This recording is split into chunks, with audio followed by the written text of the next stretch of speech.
안녕하세요. 네, 안녕하세요. 네, 긴급 편성된 워 오브 IT 번외편입니다. 사족 빼고요. 어떤 내용 때문에 이 워 오브 IT 번외편을 제작하게 됐는지 먼저 말씀해 주시죠. 오늘 영화 300이 개봉하죠. 그래서 이 300 영화를 위해서 좀 재밌게 보자. 그냥 뭐 싸우고 우통 까고 이것만 보는 게 아니라 스파르타 뭐 이런 게 아니고요. 그렇죠. 왜 저들이 저렇게 박터지게 싸우는지 그런 걸 좀 알자라는 의미로 잽싸게 한번 정리를 해보자. 라고 해서 이제 이렇게 긴급 편성된 그 워 오브 IT 번외편. 제목이 뭐죠? 영화 300 따라잡기.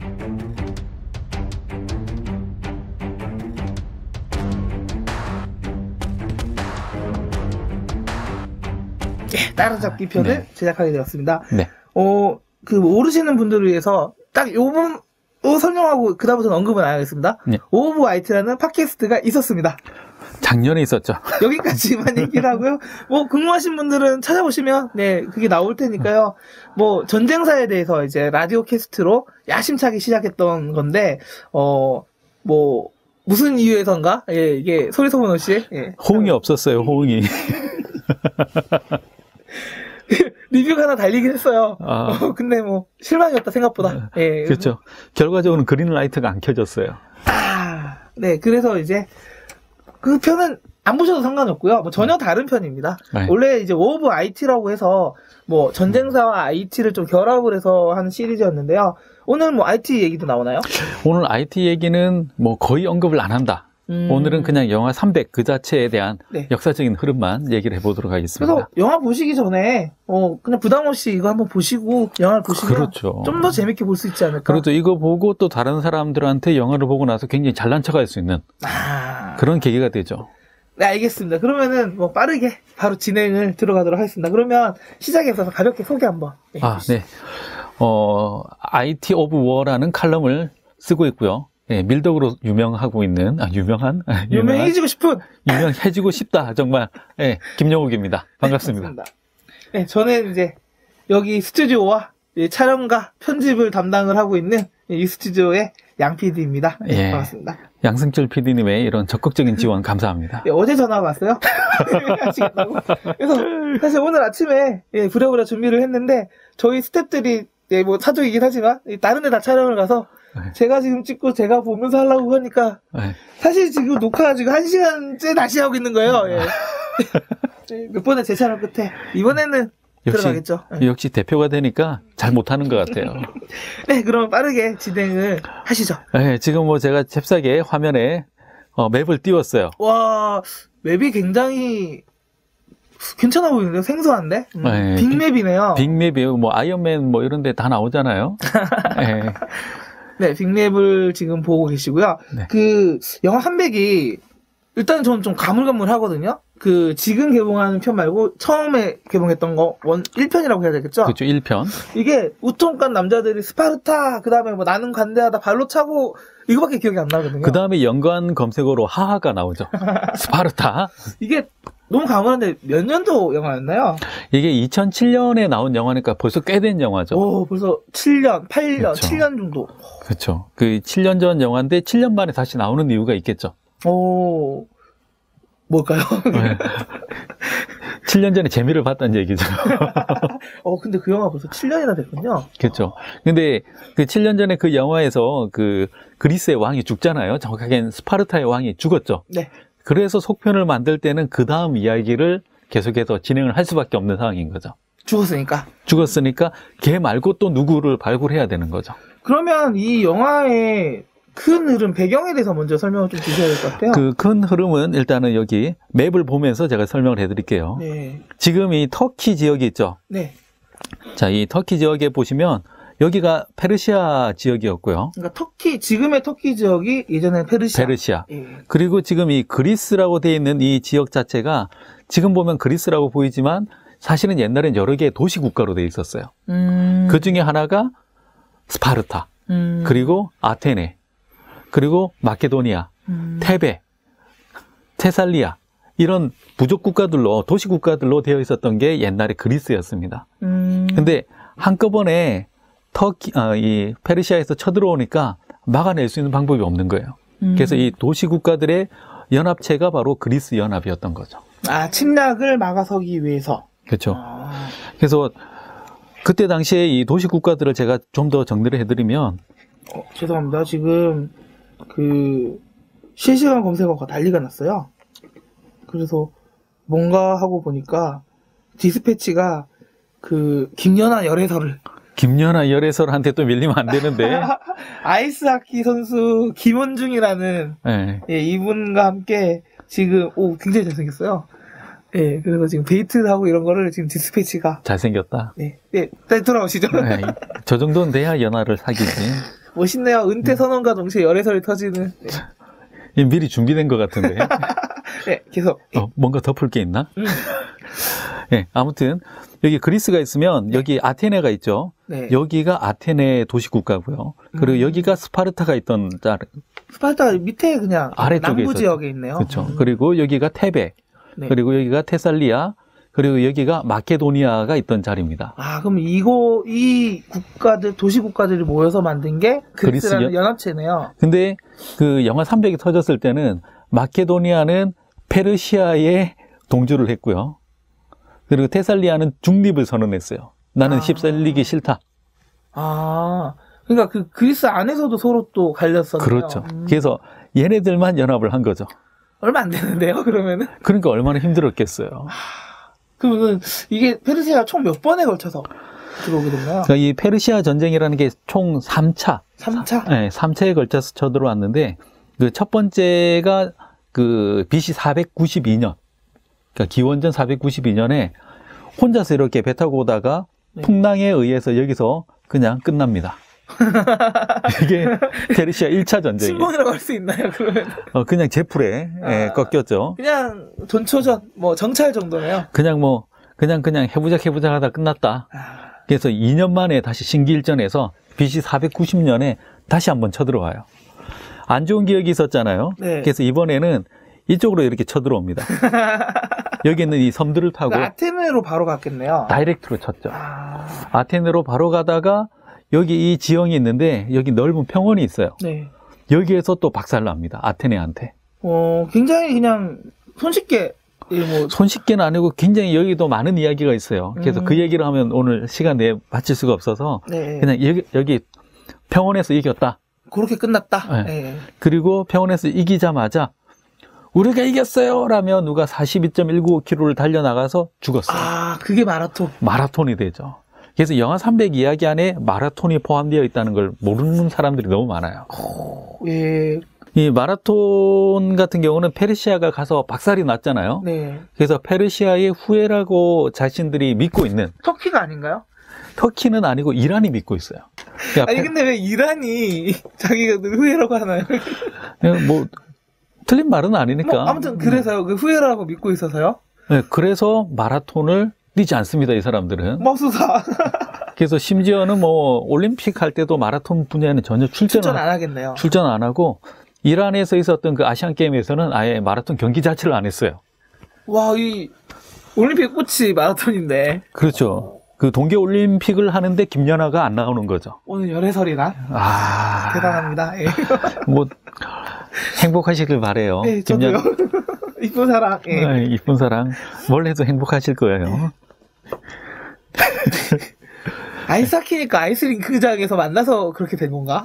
네, 아무튼 그래서 마라톤을 하지 않는다로 정리가 됐고요. 그렇죠. 예. 그렇게 해서 그럼 2차 여기서 2차가 끝나죠. 끝나고 그러면 이 3차가 그 영하 300의 배경이요. 그렇죠. 3차. 3차는 다시 이렇게 크게 돌기 시작하죠. 아, 이번에는 아예 루트를 바꿔서. 왜냐하면 대규모의 병력을 이끌고 가야 되는데 그걸 다 배로 갈 수는 없었거든요. 그래서 배는 밥을 공급해주는 용도로 바닷길 따라서 같이 쫓아가고 있고, 자, 다시 지우고, 자, 이번에는 육상군이 이렇게 가고 있고요. 네. 그다음에 또 해군은 이렇게 쫓아가면서 밥을 공급해주는 용도로 같이 가고 있는 거죠. 아, 그 해상은 또 보급용으로 이렇게 따라서. 그렇죠. 같이 따라서. 가죠. 오. 우리나라도 왜 임진왜란 때 네. 고니 씨의 부대가 얼마 지나지 않아서 평양까지 진군하잖아요. 네. 근데 밥이 없어서. 그래서 고니 씨하고 도도까지 전부 다 다시 그 경남 지역까지 다시 도로 내려와서 이순신을 뚫지 못하면 밥이 없다. 그래서 해전을 하기 시작하는 그래서 거예요. 임진왜란은 사실 해전이 중요했던 게 보급로를 다 차단했기 때문에. 그렇죠. 그러니까 그 두만강이나 한강으로 들어오면, 배가 한 척 들어오면 고니시의 부대가 2달간 먹고 살 수 있는 식량이 배 한 척에 실려요. 근데 그걸 마차로 오면 500대가 와야 되고, 500대가 오면 말 2마리씩에다가 그걸 호위할 수 있는 병력에 마부까지 하면 걔네들도 먹어야 되잖아요. 답이 안 나오는 거지. 정말 그 해전이 중요했었네요. 그렇죠. 마찬가지겠네요. 이때도 마찬가지죠. 고대 전투니까. 그러면 이렇게 해서 어디까지 진격을 하게 되나요? 딱 여기까지 진군을 하게 되죠. 여기가 거기 어딘가요? 테르모필렌이라고 하는 지역인데요. 테르모필렌. 네, 테르모필렌이 해안선 따라서 오다가 갑자기 확 좁아지는 자리가 있어요. 네. 한 마차 2대 정도 지나갈 수 있는. 2차선도 안 되겠네요. 네. 거기에서 몸 좋은 애들이 버티기 시작하는 거죠. 아, 스파르타. 근데 아테네가 여기 있고 네. 스파르타가 여기 있잖아요. 그런데 왜 아테네가 안 하고? 아테네는 해군이 강했고 네. 육군이 약했어요. 아니 근데 그 말도 좀 이상한 게 그래서 300명이 간 거잖아요. 아니 그러면 아테네에는 300명이 없었나요? 실제로는 한 7,000명. 7,000이라고요? 네, 7,000명 정도라고 역사가들은 이야기를 하고 있고요. 얘네들이 올라가서 여기에서 몸빵을 해서 다 죽습니다. 그럼 실제로는 300명이 뭐 막은 게 아니라 7,000명이. 실제로는 제일 처음에는 7,000명보다 더 많이 갔는데 이제 뭐 영화처럼 이제 배신자가 다 빼고 가족만 남기고 우회로를 알려주면서 이제 아버지와 아들이 오면 아들은 돌려보내고 스파르타의 순수 혈통이 아닌 자들은 돌아가도 좋다 해서 다 돌려보내고 남은 애들이 한 7,000 정도가 되는 거죠. 야, 그럼 영화가 7,000이 될 뻔했네요. 7,000인데 극적인 효과는 역시 300이 또 좋잖아요. 7,000이면 7,000이면 우리나라 일단 이렇게 뭔가 정말 적은 인력으로 막았다는 느낌도 안 들 것 같고, 그리고 그 몸 좋은 사내를 7,000명을 섭외하기 힘들었을 것 같고. 또 우리나라에서는 그렇게 했으면 또 흥행을 못했을 수도 있어요. 그 우리나라의 그 원균이 철저하게 거제도 앞바다에서 패했던 전투가 7,000량 전투잖아요. 너무 많이 간 것 같은데요. 잘한다. 네, 그렇게 너무 밀덕인 거를 이렇게 지금 저희는 지금 페르시아와 그리스 전쟁 얘기를 듣고 있는데 임진왜란도 나오고 지금 원균도 그렇죠. 나오고 왔다 갔다 합니다. 하고 있습니다. 그래서 7,000이 될 뻔했네요. 그렇죠. 그러면 이때는 어떻게 됐었나요? 이 3차 결국은 뭐 그때 왜 그 301에 보면 이렇게 구렛나루가 멋있게 나 있는 왕이 나오죠. 네네네. 그 레오디다스 왕. 네. 이 왕이 스파르타의 왕이었고요. 네. 여기에서 장렬하게 전사를 합니다. 그리고 그 막 피어싱하고 이상했던 그 왕 나오죠. 페르시아의 왕. 빡빡이. 예, 빡빡이. 예. 크세르크세스. 관심법을 할 것 같은. 나는 존엔 관대하다. 근데 실제로 관대하지는 않았다. 아무튼 걔가 뚫고 지나가죠, 결국은. 그래서 7,000명이 다 싸그리 전사를 하게 됩니다, 여기서. 그러니까요. 그 전사를 하고 나서 어떻게 그럼 정복이 되는 건가요? 아니면 전사를 하고 나서 전사를 하면서 그냥 죽지는 않고 2만 명이 죽었어요. 그럼 극적인 효과는 300대 2만이었네요. 영화. 그렇죠. 그래서 어떻게 됐나요? 그래도 그리고 또 그 와중에 또 페르시아의 이 해군이 이렇게 오다가 또 풍랑을 만나요. 쉽지가 않네요. 그래서 원래 한 1,200척 정도 배를 끌고 왔는데 그 중에 한 500척이 없어져요. 없어서. 그래서 그래도 700척 이상이 남아 있었던 거죠.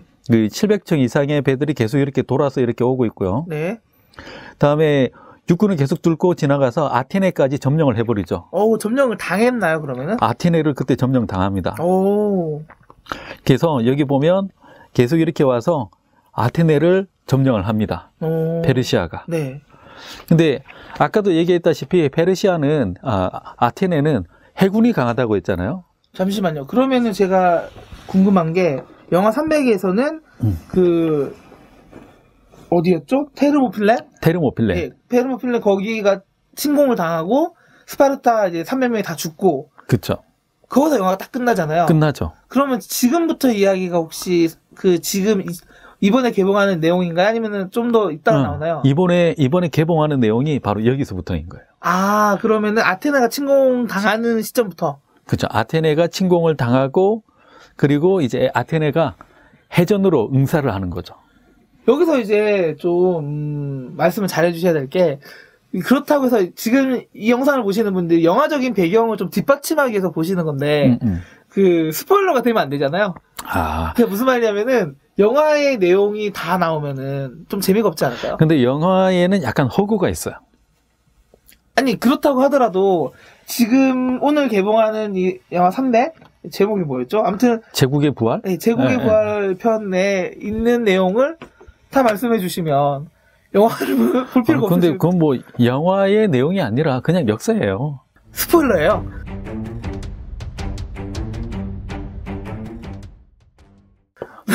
아테네가 이겼다. 아테네가 이겼다. 이게 결론이죠, 사실은. 예, 근데 이거는 사실 중학교 때, 예, 뭐 그 역사 수업 때. 근데 다 모르잖아. 들켰다. 아무튼 얘기를 해주시죠. 네. 네. 그래서 그 크세르크세스가 이끄는 대군이 육군이 바로 이렇게 아테네까지 다 점령을 해버리고 이렇게 뚫고 지나갔고요. 네. 그다음에 해군은 이렇게 돌아서 이렇게 온 거죠. 해안선을 따라서. 그렇죠. 그리고 여기에 아테네에 그 수군이 남아있는 잔존 세력이 여기 다 모여 있었던 거죠. 네. 근데 여기 자세히 보면 섬 이름이 뭐라고 돼 있어요? 여기 확대를 해볼까요? 살라미스라고 돼 있죠. 아, 살라미스가 그 지역 이름이었군요. 그렇죠. 그래서 하도 많이 들어가지고 살라미스 이러면서. 예. 그렇죠. 아마 저 때문에 많이 들었을 거예요.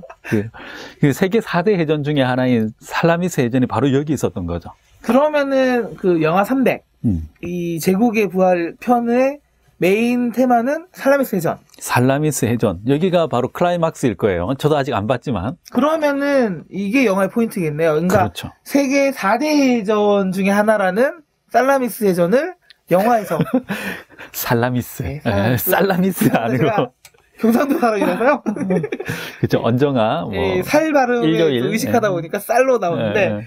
아, 그러면은 이게 이 영화의 관전 포인트가 될 수 있겠네요. 그렇죠. 그러니까 영화 300은 그 테르모필렌이라는 거기서 이제 굉장히 작은 인원수랑 페르시아군과 맞서 싸우는 게 하이라이트였다고 한다면은 이 제국의 부활 편에서는 살라미스 해전. 살라미스 해전에서 붙는데 그때 이제 그 페르시아 애들이 여기에 모여 있었어요. 네.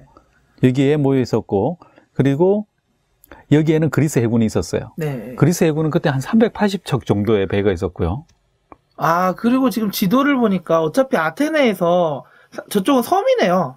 여기는 살라미스는 섬이죠. 네. 그러니까 저기를 치려면은 해군이 갈 수밖에 없는 거네요. 네. 그렇죠. 네. 그리고 이제 그 누구냐? 크세르크세스. 네. 걔는 이제 여기에서 이제 진군해서 여기 언덕배기에서 관전하는 거고. 이렇게 보고 있죠. 뭐 누구는 여기에서 황금 의자를 놓고 내려다보고 있었다라고 또 얘기를 합니다. 근데 그때 남아있던 배들이 여기는 700척이 넘는 페르시아의 배들이 있었고 네. 여기는 340척밖에 안 남은 거예요. 그러면은 700대 340. 그렇죠. 2만 대 300하고는 좀 이게 스케일이 약간 좀 떨어지는데요. 근데 얘네들은 이제 키리키스라는 그때 당시 배가 있었는데 배 한 척이 200명이 넘게 타요. 뭐 키리키스라는 거 혹시 검색해서 보여주실 수 있나요? 자, 구글 검색하면 되지 않을까요? 아니 제가 미리 또 이렇게 네. 찾아놨어요. 전에 기고했던 글 중에 있어서. 네, 이 밀덕 김용님께서는 지금 그 월간 마이크로 소프트웨어라는 잡지, 예, 그렇죠. 거기에서 지금 오브 IT라는 컬럼을 지금 한 2년? 2년 반? 예, 2년 됐죠. 반 이제 기고를 하고 계세요. 그래서 뭐 검색하면 그것도 보실 수는 있으실 거예요. 아, 이게 키르키스. 예, 읽지도 못해. 네. 키리키스. 예. 네, 키르키스라는 전함인데, 네. 이 전함에 이 노가 굉장히 많잖아요. 저는 허접한데요? 고대니까. 네. 아, BC. BC 400년. BC 480년. 그때면은 그 우리나라는 고조선 말기라고 하더라고요. 아하. 네. 그렇군요. 굉장히 예전. 노가 굉장히 많은데 노 하나에 사람 한 명씩 붙었어요. 몇 명이 그럼 노를 젓는 건가요? 거의 한 200명 가까이. 그러니까 우리나라 판옥선은 네. 노 하나에 3명, 4명 이렇게 붙어서 노를 젓고요. 와. 그런 걸 우리나라에서는 이제 노잡이 혹은 격군 이렇게 불렀죠. 네. 그래서 여기에도 격군에 한 200명 정도가 붙었는데 주로 격군의 역할을 하는 사람들은 하층민들이에요.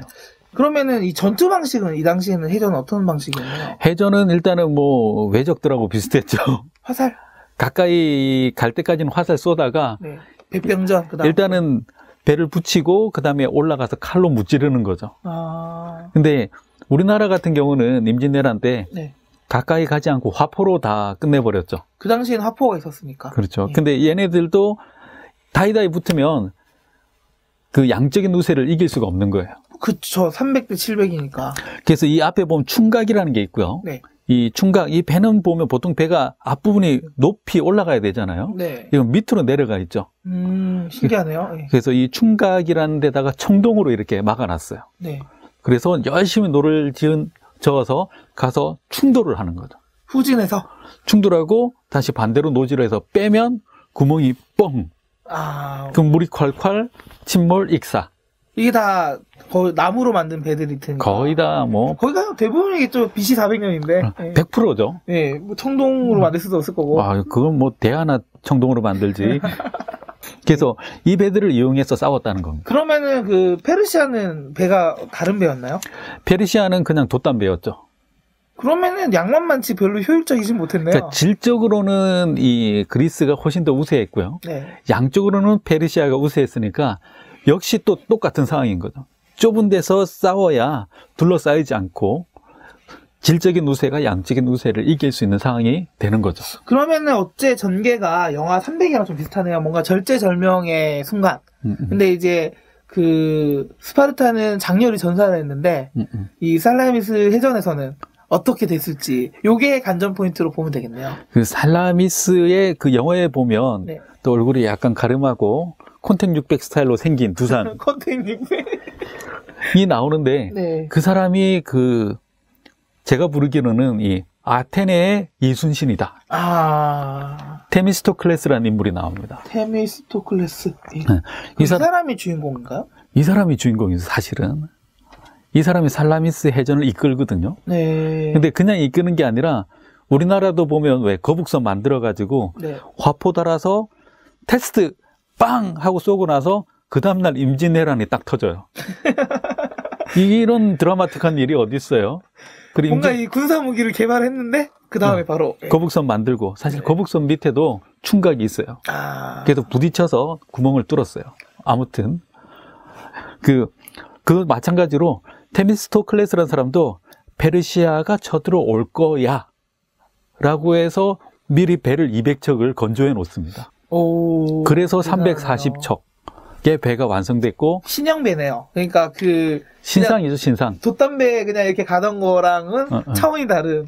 일종의 돌격선을 만든 거죠. 그게 그러면은 그 해전 당시에 키르키스라는 그 배가 전체가 다 340척이었던 건가요? 100% 키르키스였다라는 기록은 못 봤는데 아무튼 주력함이 키르키스였다. 대단하네요. 그러면은 이 살라미스 해전이 아마 이 영화의 클라이맥스일 것 같긴 한데. 네, 저도 안 봤지만. 예. 네. 하기 때문에 이게 뭐 스포일러라든가 이렇게 될 수가 없는 게 영화 내용을 전혀 모르는 상태에서 그냥 사실만 얘기하는 거예요. 그게 역사적인 사실만. 네, 그러면은 사실만. 영화적 호구도 좀 있을 수 있겠네. 좀 다를 수도 있을 거고. 거기 보면 뭐 지금 저도 티저 영상을 보면 웬 여자가 나와서 막 설치고 다니는데 네. 역사상으로는 보기 힘든 역사적 사실로는 보기 힘든 사실이지 않을까. 그러면은 이 살라미스 해전하고 그 다음에 이 영화에 뭔가 좀 추천을 하거나 좀 주의 깊게 봐야 되는 관전 포인트 같은 게 좀 있을까요? 그 관전 포인트는 뭐 그냥 재밌게 보시면 될 것 같아요. 이 영화니까. 지금 저는 아직 티저도 아직 안 봤는데 혹시 또 우통간 사내들이 나오나요? 나오죠. 이 그리스는 그런 나라인가 봐요. 아니면 그리스를 그렇게 감독이 미화를 시켰나? 그러니까 사실 이건 비하는 아닙니다. 왜 흔히들 얘기를 하잖아요. 이번에 우리 동계올림픽 때 네덜란드를 보고 풍차국, 튤립국 이렇게 얘기를 하잖아요. 뭐 그리스는 우통국 뭐 이렇게 얘기를 해야 되나요? 그렇죠. 몸짱국? 몸짱. 그렇게 되죠. 또 그런 식으로 또 나오는 거예요. 그 당시 그 나라 그리스의 트렌드가 우통 까고 전투라는 거였군요.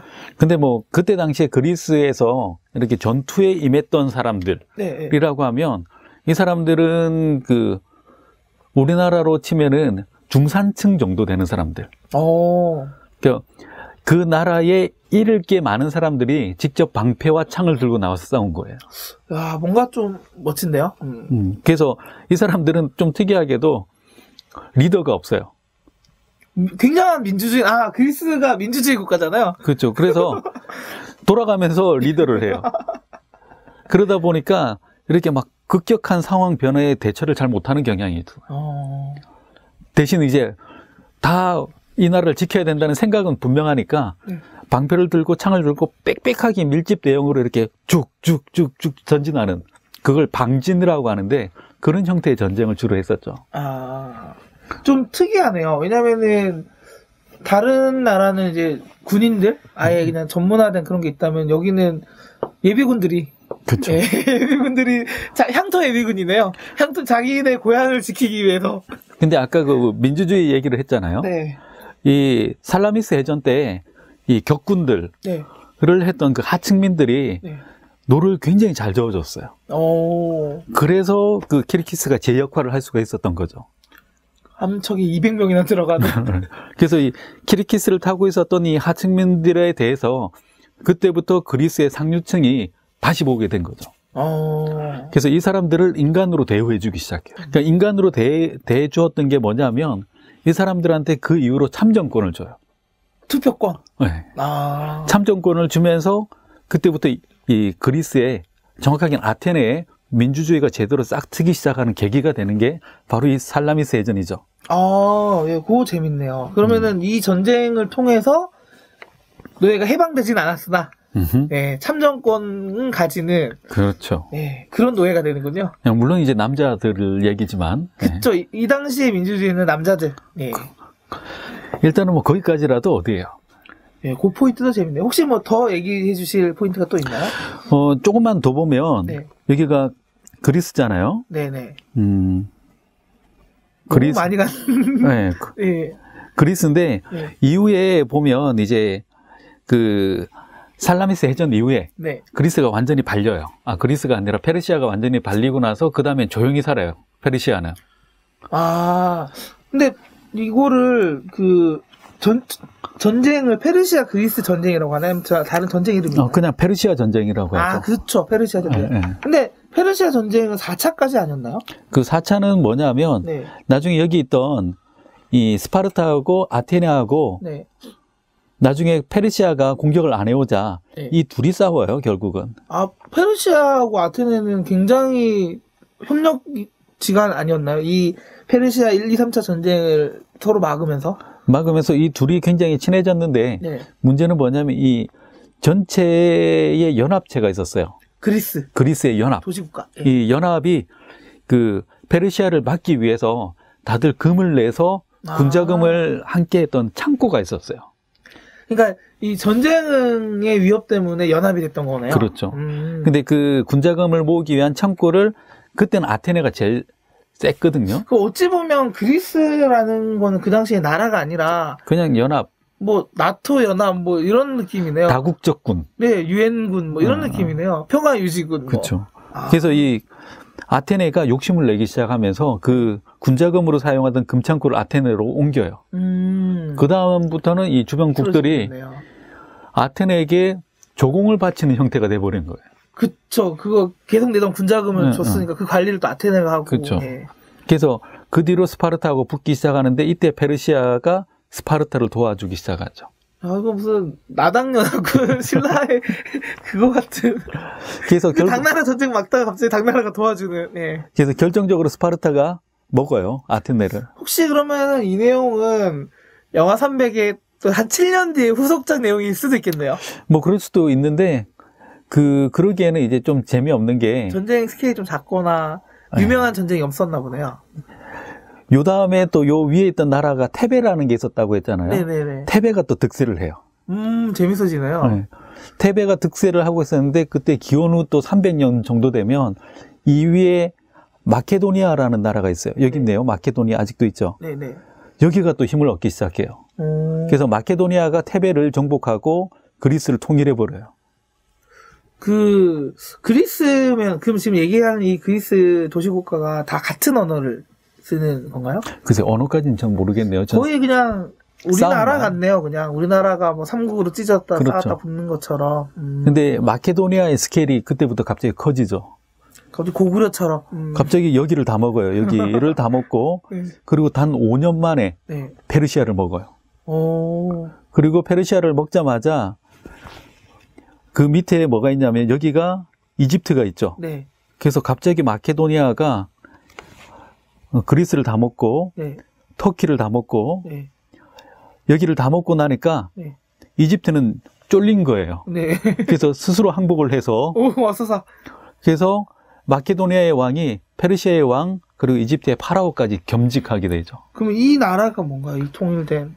이게 알렉산더 대왕이죠. 아, 거기까지 이어지는군요. 그렇죠. 그리고 요 위에 그 아프가니스탄, 네. 아프가니스탄과 그리고 이란을 지나서 실제로 인도 지역까지는 안 갔는데 인도 코앞까지 가는 인도 정벌을 시작하죠. 그래서 그 알렉산더 대왕의 그 업적이 마케도니아에서 시작이 된 그렇죠. 거군요. 마케도니아의 왕이에요. 거기까지 간 거군요. 그래서 여기까지 보면 이제 지금 BC 480년, 네. 그래서 거의 BC 한 100년대까지. BC 300년, 네. 그 BC가 아니라 그냥 기원 후 300년까지 아. 이렇게 쭉 연결되는 이 한 7, 800년 사이의 일들이 영화 300을 보면 재밌게 볼 수 있는 관전 포인트죠. 그러면은 이 기원전 이 이야기, 그러니까 역사의 사실 스포트라이트는 그리스였네요. 그리스였죠. 네. 그래서 이 마케도니아 이어서 이제 마케도니아가 여기까지 다 먹고 네. 그리고 이제 인도 정벌을 하고 나서 히다스페스 강 전투를 하고 나서 돌아오다가 알렉산더가 죽어요. 네. 말라리아 때문에 죽었다라고 하는데 그게 33살 때 죽고 나서 그럼 굉장히 어린 나이에 세계를 정복을 한 거네요. 그렇죠. 이때 학교에서 어렴풋이 배웠던 헬레니즘 문화 이런 것들이 생각나잖아요. 그리스 문화가 이제 전체로 퍼져져 났다. 그렇죠. 뭐 이런. 예.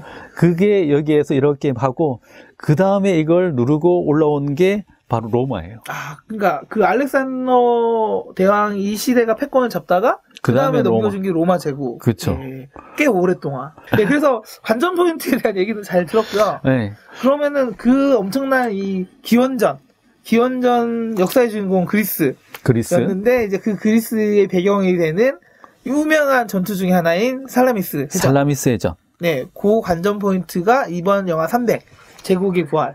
거기가 아마 하이라이트이지 않을까. 거기밖에 없어요, 사실. 안 나오면 어떡하죠? 나올 거예요. 그렇겠죠? 이 테미스토클레스란 이름이 나온 거 보면 100%죠, 100%. 이건. 그냥 잠깐 나올 수도 있잖아요.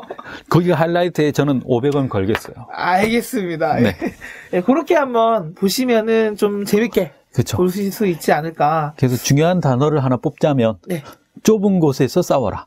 그렇죠. 계속 이어지는 테마가 그거죠. 네.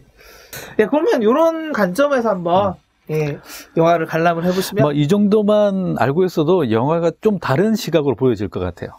네, 일단 편하게 보시다가 아테네가 어떻게 됐다라는 충격적인 소식을 듣게 이겨요. 죄송합니다. 네, 그 극중 스포일러를 유포한 점 정말 진심으로 죄송하게 생각을 하고요. 근데 이제 말씀하신 것대로 이제 역사니까. 하지만 영화 보기 전에 역사책을 보고 가진 않을 테니까. 네, 알겠습니다. 그래서 앞으로 어떻게 될지는 모르겠으나 반응이 좋다면 아마 좀 더 제작을 하지 않을까 생각을 그렇죠. 해요. 결국 알렉산더까지 하시고 싶은 얘기가 엄청 많으시거든요. 그래서 이 많은 얘기들을 지금 엄청나게 지금 이렇게 얘기를 못해서 지금 굉장히 안달이 나셔서 굉장히 자중하고 있어요. 네, 그러신데 좀 더 재밌게 한번 풀어볼 수 있는 게 있지 않을까 한번 고민을 더 해보도록 하겠습니다. 네, 반응이 없으면 여기서 접고요. 네, 그래서 기회가 되면 다음번에도 한 번 더 뵐 수 있도록 하도록 하겠습니다. 오늘 수고 많으셨습니다. 감사합니다. 네, 수고하셨습니다. 네, 감사합니다.